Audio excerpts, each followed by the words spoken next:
बोलिए सदगुरु कबीर साहेब की जय। सदगुरु श्री अभिलाष साहेब की जय। संत समाज की जय। भक्त समाज की जय। विश्ववंदनीय संत सम्राट सदगुरु कबीर साहेब मंच पर विराजमान, वीरब्द विवेक संपन्न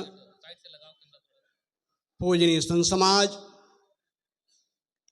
साधना संपन्ना साधी बहनें,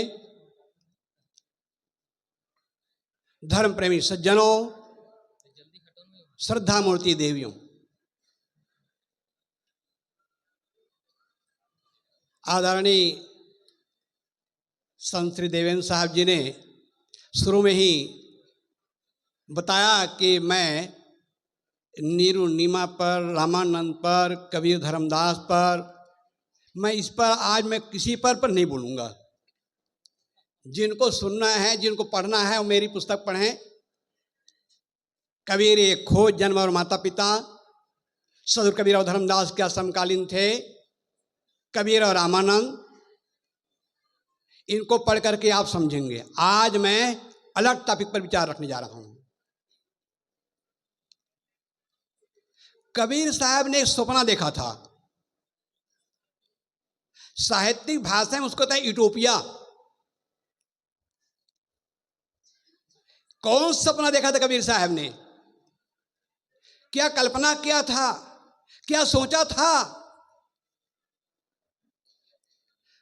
अमरपुर देशवा कबीर साहब का यूटोपिया है। कबीर साहब की कल्पना है। अमरपुर वो देश है जिस देश में कबीर साहब हम सबको ले जाना चाहते हैं। और वो देश कैसा है?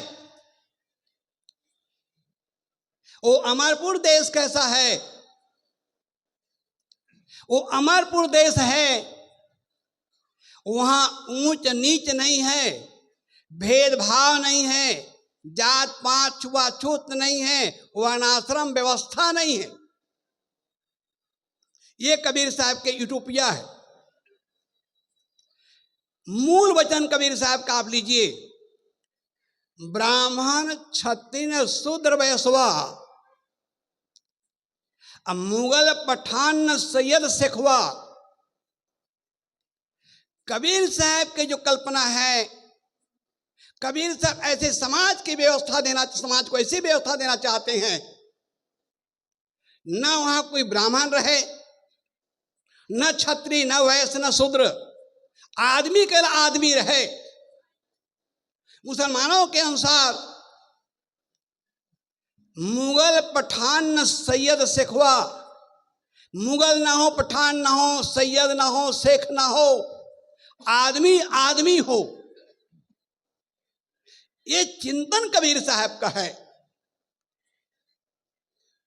और इस चिंतन पर हम भारतीय संविधान का हम तुलनात्मक अध्ययन करते हैं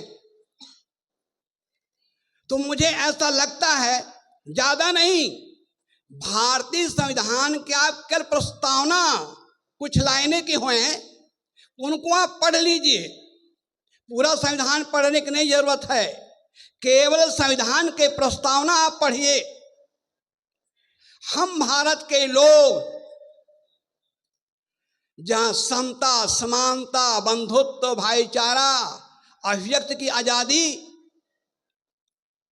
ये जो मैं पूरा नहीं बता पा रहा हूं कि समय की भी सीमा है, तो संविधान में जो बातें कही गई है वो आज से 500 साल पहले कबीर साहब ने उसको चिंतन किया था।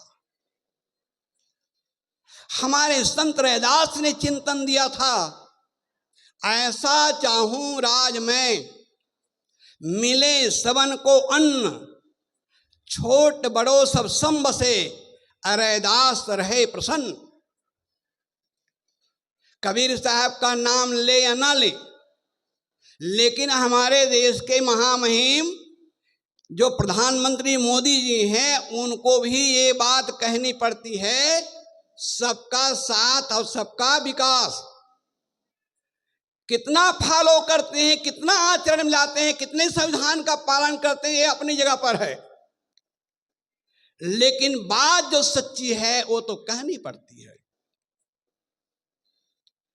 एक तरफ कबीर साहब के यूटोपिया है, कबीर साहब के सपना है, कबीर साहब की परिकल्पना है, और दूसरे तरफ दूसरे संत हैं, महान संत हुए हैं, वो है गोस्वामी तुलसीदास जी। उसके यूटोपिया क्या है? वर्ण धर्म नहीं, आश्रमचारी। ये तो निगेटिव है। वो आगे माने उसमें सकारात्मक जो कहा है वो ये है कि सभी वर्णाश्रम निज निज धर्म, वर्णाश्रम निज निज धर्म, ये वर्णाश्रम और अपने अपने धर्म के अनुसार चलें। गोस्वामी जी वर्णाश्रम व्यवस्था को स्थापित करते हैं और कबीर साहब वर्णाश्रम व्यवस्था को नेस्तनाबूद करते हैं। दो विचारधारा है सज्जनों, दो विचारधारा, चिंतन करने की बात है। और हमारे भारत का जो संविधान है, भारतीय संविधान है, उसमें वर्णाश्रम व्यवस्था नहीं है, ऊंच नीच नहीं है, समतावादी है, समानतावादी है, बंधुत्व भावना भरा हुआ है, सबके लिए समान सुअवसर उसमें मिला हुआ है भारतीय संविधान में। और यही बात कबीर साहब कह रहे हैं।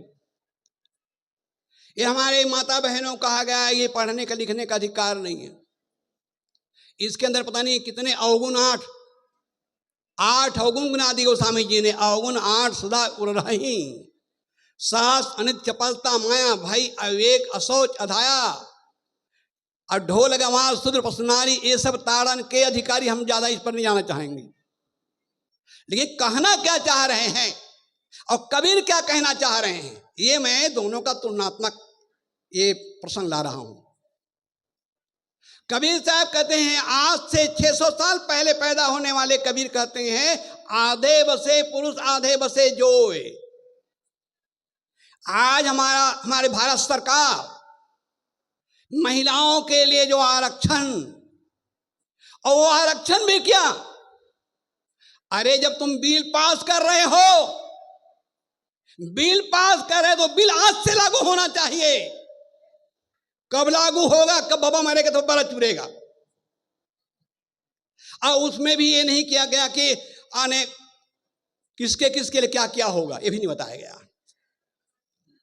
आधे अधूरे मन से संविधान लागू किया जा रहा है और कबीर साहब चिंतन दे रहे हैं, आज और अभी से समतावादी, समानतावादी, बंधुत्व भावना, भाईचारा, प्रेम और मोहब्बत, हिंदू मुसलमान को लेकर बहुत कटाकटी होती। आज से 600 साल पहले जन्मे कबीर ने कहा था, को हिंदू को तुरुक कहावे, एक जिमी पर रहिए। कबीर साहब ने हिंदू और मुस्लिम के बीच को खाई को पाटा है, भेदभाव के दीवार को ढहाया है। कौन हिंदू है, कौन मुसलमान है? तत्काल का पैदा हुआ शिशु एक चौराहे पर रख दिया जाए, 4 शिशु रख दिया जाए, रास्ता चलने वाले लोगों से पूछा जाए, इसे बताओ पहचान करके, इसमें हिंदू कौन है, मुसलमान कौन है, ब्राह्मण कौन है, शूद्र कौन है, क्या बताएगा? कोई पहचान ही नहीं है। एक है त्वचा हाड़ मलमूत्र, एक रुधिर एक गुदा, एक बूंद से सृष्टि रची है, को ब्राह्मण को शूद्रा, रजोगुण ब्रह्मा तमोगुण शंकर सतोगुणी हरि होई, कहाँ कबीर राम रम रहिए, हिंदू तुरुक न कोई। झूठे गरब भूलो मत कोई, हिंदू तुरुक झूठ कुल दोई। एक कबीर साहब का चिंतन। रामराज की बहुत बड़ी गाथा गाई जाती है, रामराज। और रामराज में क्या हुआ था? जो वाल्मीकि रामायण पढ़े हैं, महाकवि कालिदास के रघुवंश पढ़े हैं, वो जानते हैं उस रामराज में एक शूद्र तप कर रहा था, चोरी नहीं कर रहा था, हत्या नहीं कर रहा था, बलात्कार नहीं कर रहा था, डाका नहीं डाल रहा था, साधना कर रहा था। कहा तुम शूद्र हो और शूद्र होकर तुम तप कर रहे हो, तुम्हें तप करने का अधिकार नहीं। राम ने तलवार उठाया और सर धड़ अलग कर दिया। ए रामराज,